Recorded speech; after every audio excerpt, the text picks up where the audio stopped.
कपकपाती ठंड थी। मेरा दिल कर रहा था कि मैं अपने पति की बाहों में सिमट जाऊं, लेकिन मेरा पति तो 2 सालों से मेरे साथ था ही नहीं और ना ही वह मुझे फ़ोन करता था। वह अमेरिका में जॉब करता था।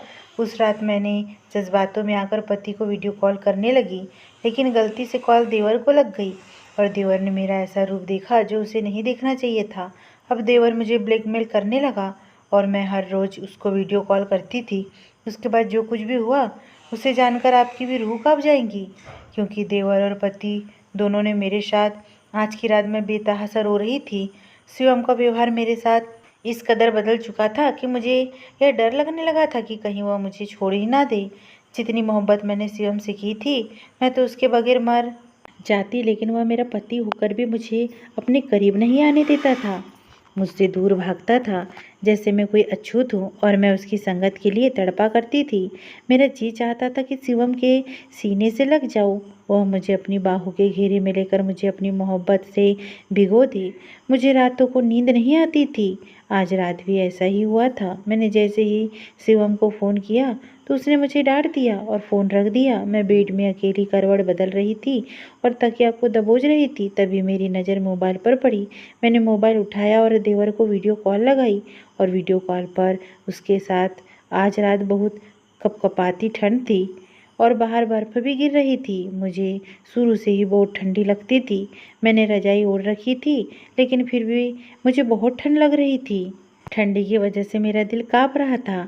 शिवम सोफे पर सो रहा था और मुझे अकेले बेड पर नींद नहीं आ रही थी।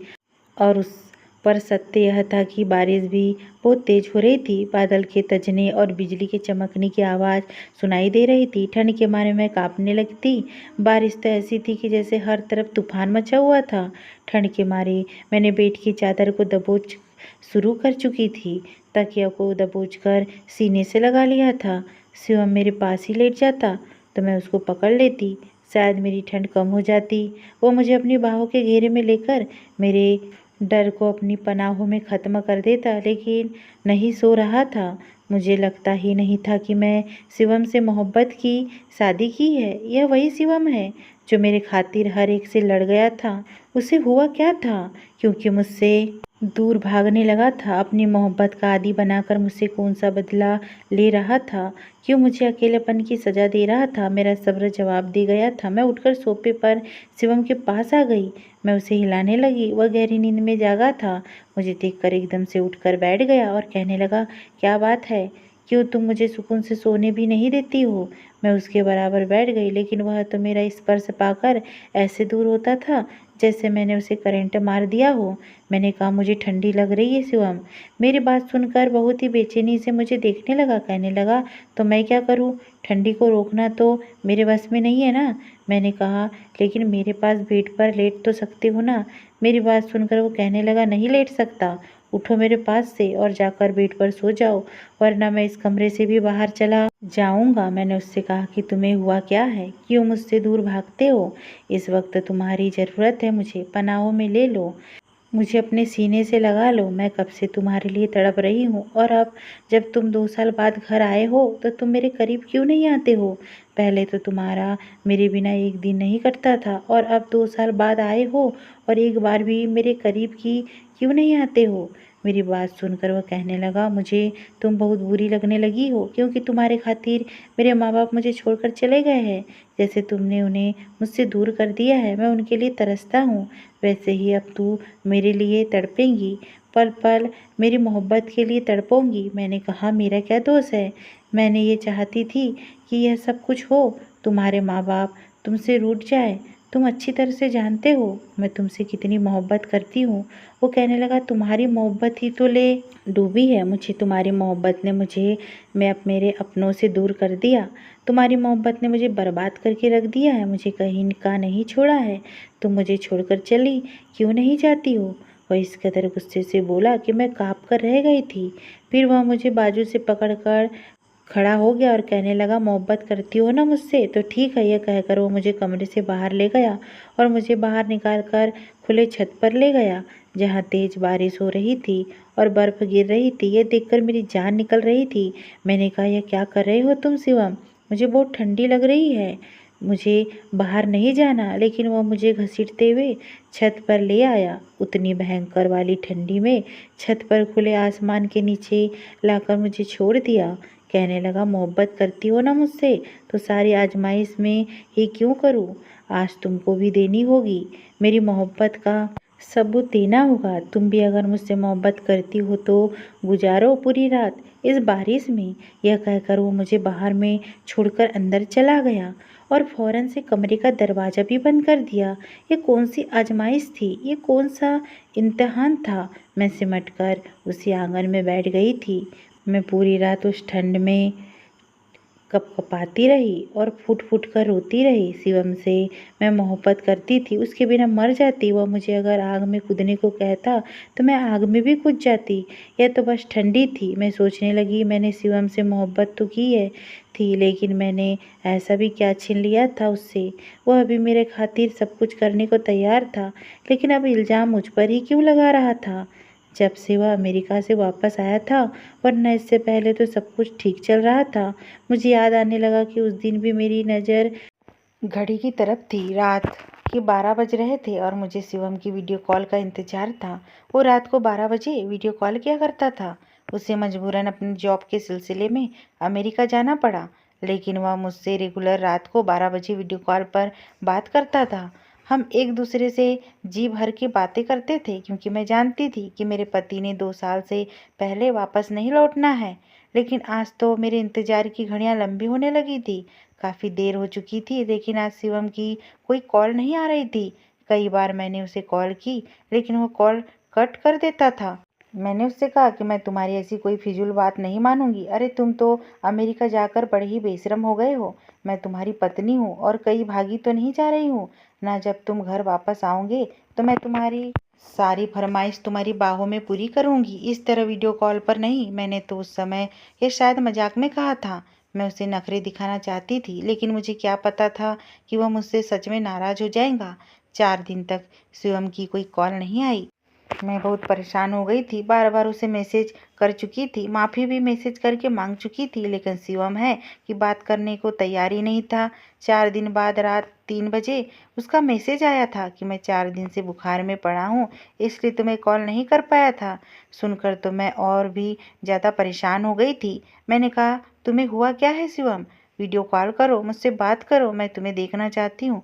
वो कहने लगा, साक्षी, बुखार की वजह से हिम्मत नहीं हो रही है। प्लीज़ मुझे कुछ दिन आराम करने दो, मैं तुमसे फिर बाद में बात कर लूँगा। यह कहकर उसने बात ख़त्म कर दी। उसके बाद उसने मुझे मैसेज का कोई जवाब नहीं दिया। मेरे दिन कैसे गुजर रहे थे मैं ही जानती हूँ। मेरी और शिवम की लव मैरिज हुई थी, हमारी दोस्ती हुई थी और फिर हमारी बातचीत की शुरुआत हुई थी। वही हम एक दूसरे को अपनी तस्वीर भेजते और हमारी मोहब्बत की शुरुआत हुई थी, जो दीवानगी की हदों को पहुंच गई थी। हम एक दूसरे के दीवाने हो गए थे। 2 साल हमारी मोहब्बत का सिलसिला यूं ही जारी रहा। उसके बाद शिवम ने अपने घर वालों से मेरे रिश्ते के लिए कहा। पहले फसाद तो यह से शुरू हुई थी कि क्योंकि उन्होंने साफ इनकार कर दिया था। शिवम की माँ कहने लगी, मैं तुम्हारी शादी किसी भी बिगड़ी हुई लड़की से नहीं करा सकती हूँ। और दूसरी बात, तुम्हारा रिश्ता बचपन से ही मैंने अपनी सहेली की बेटी से तय कर रखी है। शिवम की माँ उसकी शादी अपनी सहेली की बेटी से करना चाहती थी, लेकिन शिवम मेरी खातिर सबसे लड़ गया था। वो कहने लगा, शादी करूँगा तो सिर्फ साक्षी से ही करूँगा, वरना नहीं करूँगा। लेकिन उसकी माँ बिल्कुल भी राजी नहीं हो रही थी, और ना ही उसके पापा। शिवम मुझसे कहने लगा कि मैं अकेले ही तुम्हारे घर अपना रिश्ता लेकर आना चाहता हूँ, क्योंकि मेरे घर वाले शादी पर बिल्कुल भी राजी नहीं है। जिस फैमिली से मैं संबंध रखती थी वहाँ पर किसी तरह की कोई रोक टोक नहीं थी। हमें इतना हक दिया गया था कि अगर हमें कोई पसंद है तो रिश्ता लाकर शादी कर सकता है, लेकिन घर से भागकर खानदान को बदनाम करने की कोशिश ना करे तो अच्छा है। मैंने अपनी माँ को बताया कि शिवम के घर वाले इस बात पर राजी नहीं हैं, तो मेरी माँ ने मुझसे कहा, जब उसके घर वाले इस बात पर राजी नहीं हैं तो फिर वह कैसे तुम्हें शादी के बाद अपना सकते हैं, और कैसे शिवम तुम्हें उस घर में रख सकता है। मैंने कहा, माँ, शिवम अच्छी जॉब करता है, उसके पास अपना खुद का फ्लैट भी है, वह मुझे अलग रखना चाहता है, थोड़ी सी बहस के बाद मेरी माँ इस रिश्ते के लिए मान गई थी। उन्होंने मेरे पापा को भी राजी कर लिया था। कैसे किया मैं नहीं जानती हूँ। अगले ही दिन मेरी माँ ने कहा कि तुम ऐसा करो, शिवम से कहो हमसे मिले। मैंने यह संदेश शिवम को दे दिया। शिवम दूसरे दिन ही मेरे घर पर मिलने आ गया। मेरे पापा ने बहुत ही सादगी के साथ शिवम से मेरी शादी कर दी, लेकिन मेरे नाम अच्छी खासी रकम जमा कर दी थी, जो कि मेरे पापा ने मेरी शादी के लिए जोड़ रखी थी। मैं शिवम के साथ एक अलग फ्लैट में रहती थी, बहुत खुश थी। शिवम मुझसे बहुत मोहब्बत करता था। उन दिनों तो मैं हवाओं में उड़ा करती थी। शिवम को मैं जरा भी नज़र ना आती तो मुझे आवाज़ देने लगता, कहने लगता, साक्षी तुम हर वक्त मेरी नज़रों के सामने रहा करो। फिर एक दिन शिवम ने ऐसी खबर सुनाई कि मैं चौंक कर रह गई थी। कहने लगा, मेरे माँ बाप मेरे भाई के पास इंग्लैंड चले गए हैं। मुझसे नाराज़ थे, इसलिए वह शहर छोड़कर जा चुके हैं। मुझे लगता था कि वो हमारी शादी को स्वीकार कर लेंगे, लेकिन उन्होंने तो मुझे अपनी जायदाद से भी बेदखल कर दिया है, जिसमें यह फ्लैट भी शामिल है। हमें जल्दी से जल्दी यह फ्लैट खाली करना पड़ेगा, क्योंकि अब इस फ्लैट पर मेरा कोई हक नहीं रहा। यह फ्लैट मेरी माँ के नाम पर है। मैंने कहा, शिवम हम कहाँ जाएंगी? वो कहने लगा, मैं खुद बहुत परेशान हूँ। मेरी तो तनख्वाह इतनी नहीं है कि मैं किराए का घर भी ले सकूँ, इसलिए मुझे वापस शिवम के साथ मायके आना पड़ा। लेकिन कुछ दिन के बाद ही मेरी माँ कहने लगी, ऐसी शादियाँ ज़्यादा दिन नहीं चलती, तुम्हें सोच समझ कर फैसला करना चाहिए था। अब क्या हम तुम्हारे पति को भी पालेंगे? साक्षी, हम तुम्हें मायके बैठाकर नहीं रख सकते। घर पर तुम्हारी छोटी बहन भी तो है, हमें उनके बारे में भी सोचना है। अपनी जिम्मेदारी तुम अपने पति पर डालो तो अच्छा है। यह बात जब मैं शिवम से कही तो कहने लगा, ठीक है, ऐसा करता हूँ कि छोटा मोटा कोई घर किराए पर ले लेता हूँ, लेकिन मेरी तनख्वाह पर तुम्हें गुजारा करना पड़ेगा। मैं अपने माँ बाप के घर बहुत ही ऐश भरी जिंदगी गुजार रही थी, लेकिन फिर भी मैंने शिवम को विश्वास दिलाया, मैं तुम्हारे साथ तुम्हारी तनख्वाह में ही गुजारा कर लूँगी। और फिर शिवम ने एक छोटा सा घर किराए पर ले लिया और मैं उसके साथ उस छोटे से घर में रहने लगी। एक दिन मुझसे कहने लगा कि वह इंडिया में रहते हुए कभी भी अपना घर नहीं बना सकता, इसलिए अगर वह बाहर जॉब के लिए अप्लाई कर दे तो मुमकिन है एक छोटा सा फ्लैट ले सके। मैं भी इस बात पर राजी हो गई। अगले ही महीने शिवम को अमेरिका में जॉब मिल गई थी, यहाँ तक कि उसका वीज़ा और टिकट भी वही लोग भेज रहे थे। शिवम का एक भाई इंग्लैंड में रहता था, उसी ने शिवम को जॉब दिलवाई थी। जिस दिन शिवम को अमेरिका जाना था मैं बहुत रो रही थी। वो कहने लगा, बस 2 साल की बात है, इन 2 सालों में मैं इतना पैसा कमा लूँगा कि यहाँ पर अपना घर ले सकूँ और फिर कोई प्रॉब्लम नहीं रहेगी। फिर मैं यहीं जॉब कर लूँगा और देखना मुझे यहाँ अच्छी जॉब मिल जाएंगी, क्योंकि मेरे पास अमेरिका में जॉब करने का एक्सपीरियंस भी होगा। वह मुझे बातों में बहलाने की कोशिश कर रहा था, लेकिन मैं तो लगातार रोई जा रही थी। मुझे इस बात का भी दुख था कि शिवम के माँ बाप ने मुझे स्वीकार नहीं किया था। काश कि वह मान जाते तो हमारी ज़िंदगी में आसानी पैदा हो जाती। एक अकेले घर में रहना मेरे लिए भी मुश्किल था। जाने से पहले शिवम कहने लगा, मैं रोज़ तुम्हें वीडियो कॉल किया करूँगा। मैं शिवम की मजबूरी को समझती थी। जाने से पहले मुझसे वो कहने लगा, अमेरिका जाकर मैं तुम्हें बहुत बड़ा सरप्राइज़ दूंगा। मैं उसकी अब बात समझ नहीं पा रही थी, वो कैसा सरप्राइज़ मुझे देना चाहता है। खैर, वह मुझे छोड़कर अमेरिका चला गया, लेकिन रोज़ाना वह रात के 12 बजे मुझे वीडियो कॉल करता था, मुझसे जी भर के बातें करता था। लेकिन पिछले कुछ दिनों से शिवम का व्यवहार कुछ बदलता जा रहा था, अजीब सा व्यवहार हो रहा था उसका। मेरा दिल पता नहीं क्यों अनजाने डर से घबराने लगा था। 10 दिन गुजर गए थे और शिवम सिर्फ मैसेज पर बात कर रहा था। बात क्या करता था, बस मुझे बहलाने की कोशिश कर रहा था। अब तो मेरे दिल में यह डर भी उठने लगा था कि कहीं शिवम मुझे धोखा तो नहीं दे रहा है। हो सकता है कि मुझसे दिल बहलाने के लिए उसने शादी तो नहीं कर ली है और वह हमेशा के लिए अमेरिका चला गया हो, और यह सोचने तो मेरी जान ही निकाल दी थी। लेकिन कुछ दिन के बाद ही शिवम की वीडियो कॉल आ गई थी। मुंह बना हुआ था, चेहरा भी उतरा हुआ था, शिवम की आंखें भी लाल हो रही थी। उसे देखकर लग रहा था कि जैसे वह सच में बीमार है। मुझे देखकर कहने लगा कि 10 दिन से बुखार में पड़ा हुआ था, आज भी हिम्मत नहीं हो रही थी, लेकिन तुम्हें इसलिए कॉल की ताकि तुम कहीं मुझे बेवफा समझने लगो। मेरे दिल में आने वाले डर को उसने फौरन से दूर कर दिया था और शिवम को सामने वीडियो कॉल पर देखकर मेरे दिल को भी सुकून हो गया था। कुछ दिन तक हम बात करते रहे। एक दिन शिवम कहने लगा कि मैं बहुत बिजी हो गया हूँ, मुझे इतना समय नहीं मिलता, इसलिए रोज़ रोज़ अब मैं तुमसे बात नहीं कर सकता हूँ।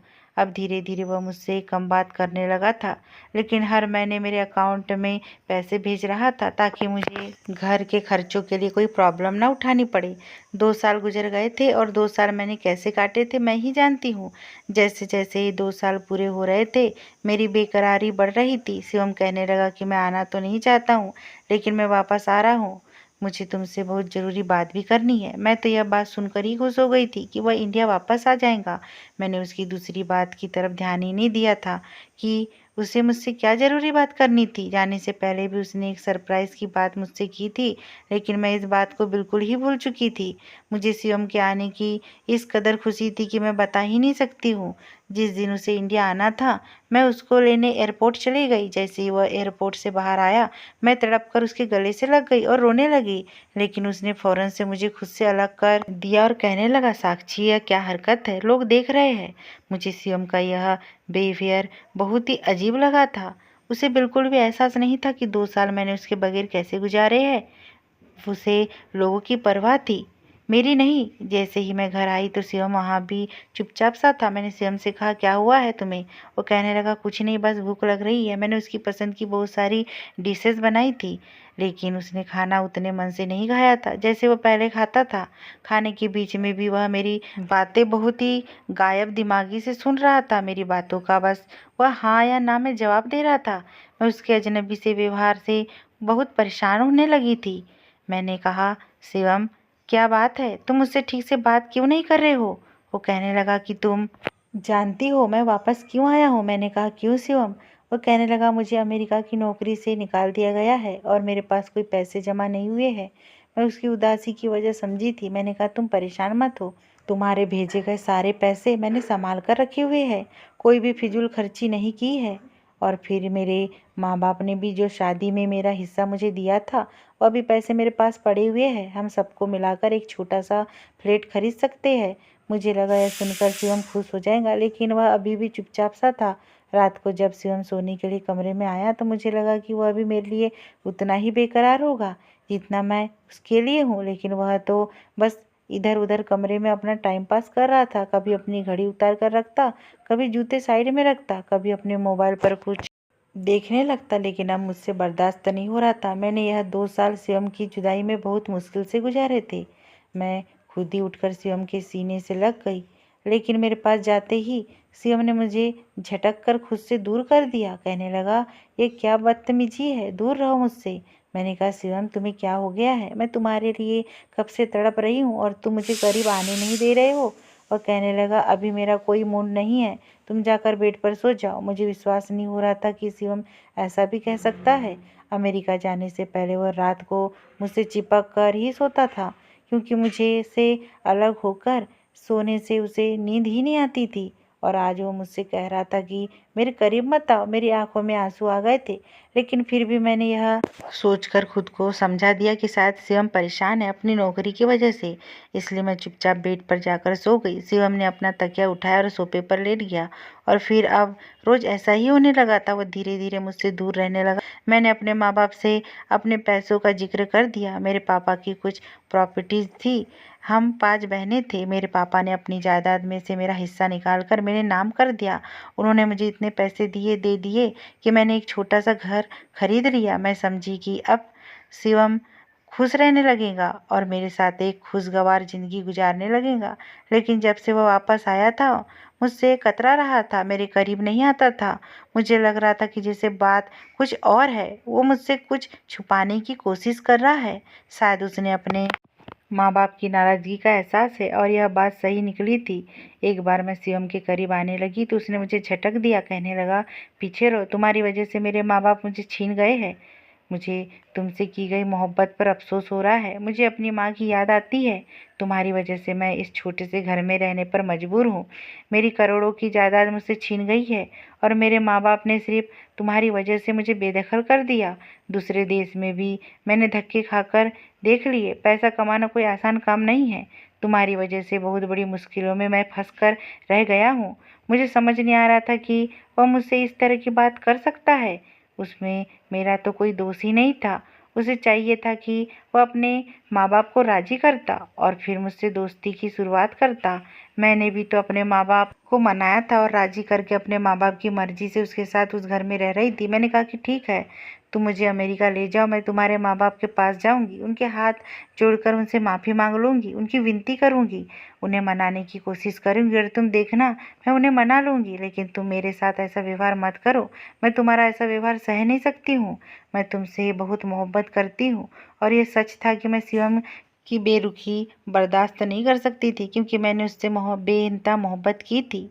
शिवम कहने लगा, जब तक मेरे माँ बाप मुझसे राजी नहीं हो जाते, तुमसे अपना व्यवहार नहीं बदल सकता हूँ। और प्लीज़ तुम मुझसे चिपकने की कोशिश मत किया करो, मुझे घिन आती है तुमसे। शिवम की अब बातें सुनकर मैं तड़प गई थी। मैं दिमागी तौर पर परेशान हो चुकी थी। वो कहने लगा, भगवान के लिए मुझसे दूर रहा करो, मेरे पास आने की कोशिश मत करो। जब भी तुम मेरे करीब आने की कोशिश करते हो, मुझे अपने माँ बाप याद आने लगते हैं। उसकी बात सुनकर मैं बुरी तरह से तड़प कर रह गई थी। अब वह मेरा पहले की तरह ख्याल नहीं रखता था।